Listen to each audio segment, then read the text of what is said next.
أم اتخذ مما يخلق بنات وأصفاكم بالبنين وإذا بشر أحدهم بما ضرب للرحمن مثلا ظل وجهه مسودا وهو كظيم أومن ينشأ في الحلية وهو في الخصام غير مبين وجعلوا الملائكة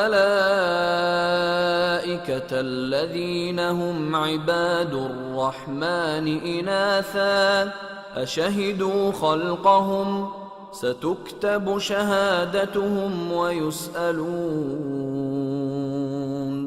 وقالوا لو شاء الرحمن ما عبدناهم ما لهم بذلك من علم إن هم إلا يخرصون أم آتيناهم كتابا من قبله فهم به مستمسكون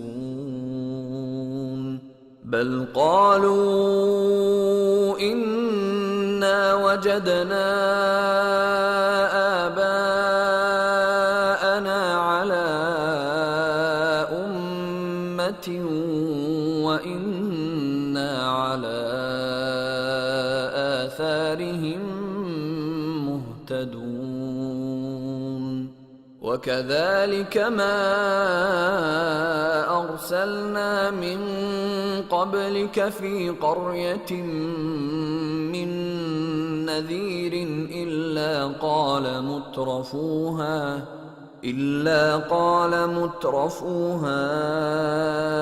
إنا وجدنا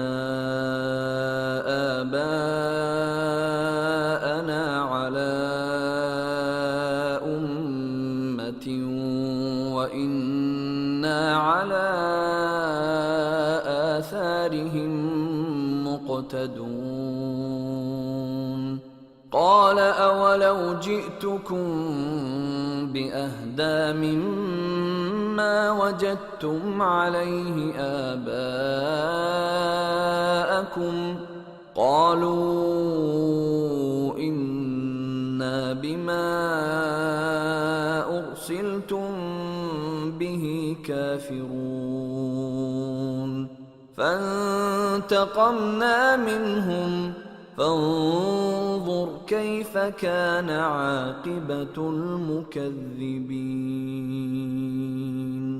क्या उसने अपनी मखलूकात में से खुद तो बेटियां ली और तुमको चुनकर बेटे दे दिए।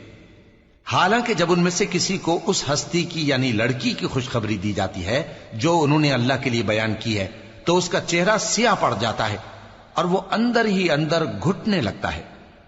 क्या वो हस्ती जो जेवरों में परवरिश पाए और झगड़े के वक्त बात न कर सके अल्लाह की औलाद हो सकती है?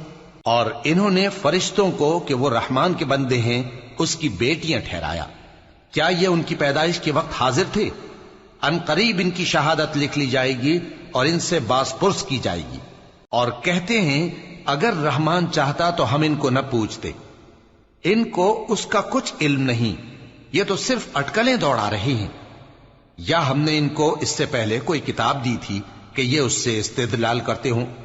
बल्कि कहने लगे कि हमने अपने बाप दादा को एक तरीके पर पाया है और हम उन्हीं के कदम ब कदम चल रहे हैं। और इसी तरह हमने तुमसे पहले किसी बस्ती में कोई खबरदार करने वाला नहीं भेजा मगर वहां के खुशहाल लोगों ने कहा कि हमने अपने बाप दादा को एक राह पर पाया है और हम कदम ब कदम उन्हीं के पीछे चलते हैं।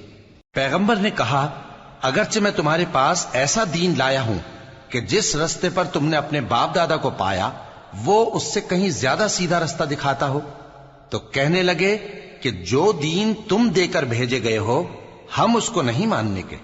तो हमने उनसे इंतकाम लिया, सो देख लो कि झुटलाने वालों का अंजाम कैसा हुआ।